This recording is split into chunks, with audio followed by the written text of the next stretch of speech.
some way. They are stretched or split so that we can flatten our round Earth as a map and still keep some degree of accuracy. For example, if we could peel the surface of this globe section by section, keeping the sections joined, of course, and then laying them on a flat surface. This is what it would look like, a round Earth flattened as a world map. Have you seen a map like this before in your textbooks? Well, probably not, because it would be difficult to work with. The spacing in between the sections here prevents us from seeing land areas as a whole. And of course, it appears as though there are 12 North Poles and 12 South Poles, and this we know is not true. Sometimes map makers split the Earth's surface in a different way. On this world map, almost none of the land is split with open spacing.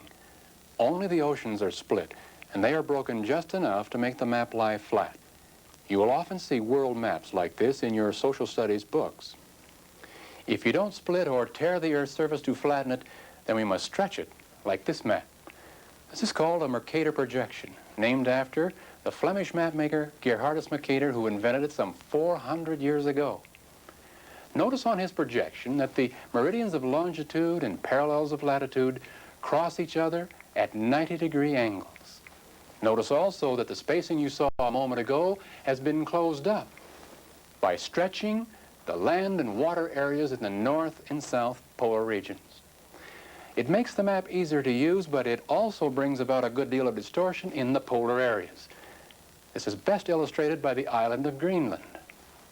Here is a matched cutout of Greenland's shape and size from this map. Let's place it now on South America. Have you guessed what's wrong? We've completely covered up this continent with an island. What's the true size of Greenland in relationship to South America? Well, for the answer, we must return to our globe. Again, let's take a cutout of Greenland which matches its size and shape here on the globe and place it down onto South America. Now we see that it covers only a small part of the continent, as it should, less than 1/8. In other words, South America should be about 8 times larger than Greenland, not smaller than this island. Now let me return to a question of some minutes ago. Is this map accurate? Well, only along the equatorial region where the map was tangent to the globe at the time of projection.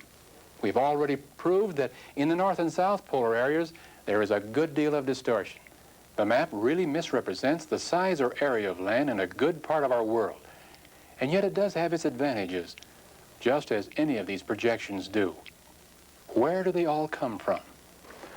Most of them can be traced indirectly to one or more of these geometric figures. I'm sure that this one is familiar to most of you. It's called a cone. And this one is a cylinder. Over here we have what we call a plane, a geometric flat surface that can extend on and on in all directions. These 3 figures are important to map makers. Although most map projections are developed with the help of mathematical formulas, their grid patterns can be traced to one or more of these geometric figures. How, you ask? Well, for example, to obtain a cylindrical type projection somewhat similar to the Mercator projection, it's as though we place a hollow cylinder over the globe in this fashion. Now, with the help of mathematics, we can project the Earth's land surfaces and grid system onto the paper cylinder as though we had a light source inside the globe. Now, unfolding the cylinder, we have our projected map, one that is accurate for regions close to the equator and one that can show any compass direction as a straight line. No wonder it's used in navigation. Let's do the same thing with a cone. Project the globe's grid pattern onto the paper cone. Unfolding it, the pattern looks like this, on which, again, with the help of certain formulas, we get a conic projection. Suppose now we place the geometric plane over the North Pole like this, and then project the parallels and meridians onto it. The grid now looks different, doesn't it? Well, so does the finished map. But such projections are valuable because they keep the size or area of the continents in proportion to what they really are on the globe, and they show every point at its true direction from the center point of the map. Correct shape, equal area, true direction. These are called properties of map projection. There are many such properties, but these are perhaps the most important.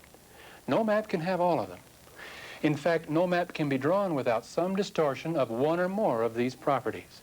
Thus, it becomes the mapmaker's job to select the right projection for his particular mapping need.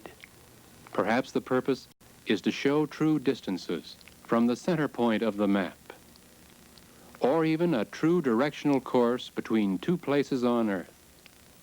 Every projection will have its advantages as well as some undesirable features. Projecting this Earth of ours is a difficult problem, simply because we live on a round Earth, not a flat surface. When you begin to try and draw our world on a map, you will have to stretch or even tear the Earth's surface at certain places in order to make it lie flat. This means that the map will not show the true shape or size of the land areas at all times or with all projections. The amount of distortion and where it occurs will depend upon how we project the grid patterns of the parallels and meridians. There are many map projections used for many different purposes. See if you can get to know some of them as well as their properties. Who knows, someday you may design the perfect projection.